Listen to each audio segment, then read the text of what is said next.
Hello, you are almost welcome काजल्स mini blog. हम आ गए हैं आप सभी से दोबारा से मिलने के लिए। आज हम सबका है एग्जाम, तो यहाँ पर सभी लोग टेंस्ड दिखाई दे रहे हैं और सुबह सुबह हम बना कर ले गए थे प्याज के पराठे।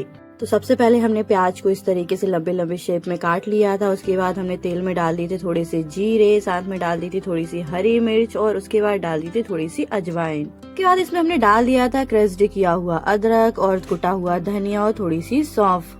इस तरीके की चीजें राजस्थान में बहुत ज्यादा फेमस है, तो हमें राजस्थानी खाना बहुत अच्छा लगता है। वैसे खाना तो हमें सभी तरीके का अच्छा लगता है, लेकिन ये हमें थोड़ा सा डिफरेंट लगा, तो हमने सोचा चलो बना कर देखते हैं ये कैसा लगता है खाने में। सुबह सुबह बनाना ये थोड़ी सी लेंदी प्रोसेस हो गई थी, जिसके कारण हमें थोड़ा सा टाइम भी हो गया था, पर कोई नहीं, हमने ट्रेन पकड़ ली थी। अभी तक हमने कोई भी ट्रेन मिस नहीं करी है अपनी, हम पकड़ ही लेते हैं। इसके बाद इसमें हमने डाल दी थी अपनी प्याज और उसको अच्छी तरीके से पका लिया था। और इसमें हमने डाल दिए थे थोड़े से बेसिक मसाले जैसे कि धनिया, लाल मिर्च, हल्दी और सॉल्ट, और इसको थोड़ी देर तक पकने दिया था, क्योंकि कच्ची प्याज रहेगी तो फिर वो खाने में थोड़ी सही नहीं लगती है।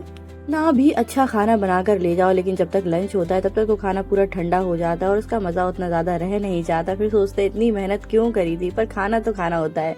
ऐसे गरम गरम खाने का मजा ही अलग होता है, लेकिन अभी हाल फिलहाल जो सिचुएशन है उसके हिसाब से हम डील कर लेते हैं। आज तो हमें भी थोड़ी सी टेंशन थी, क्योंकि हमारा एग्जाम था। यदि सर्टिफिकेशन क्लियर हो जाता है तो ही हम जॉब कंटिन्यू कर सकते हैं। और इसमें हमने थोड़ा सा डाल दिया था बेसन, ताकि हमारी जो प्याज है वो पराठे के अंदर से निकले नहीं। थोड़ी देर और फिलिंग को पका लेंगे, नहीं तो जो हमने बेसन डाला है वो कच्चा कच्चा लगेगा। और अभी हमारी फिलिंग तैयार हो चुकी है और अब बारी थी पराठे बनाने की।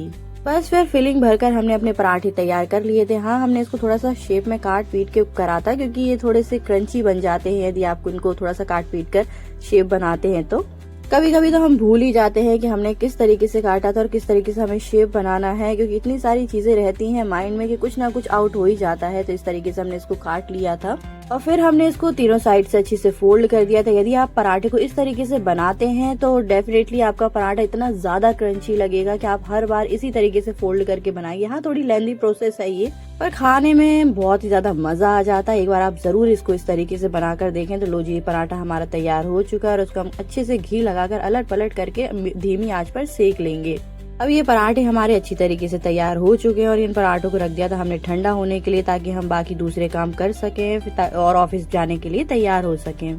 तैयार वैयार होकर हम पहुंच गए थे ऑफिस, क्योंकि आज हम सभी का एग्जाम था, तो हम भी थोड़े से टेंस्ड थे। वहाँ पर हमने की प्रिपरेशन। तो चलो जी, अब हम देंगे अपना एग्जाम और मिलेंगे नेक्स्ट ब्लॉग में। बाय।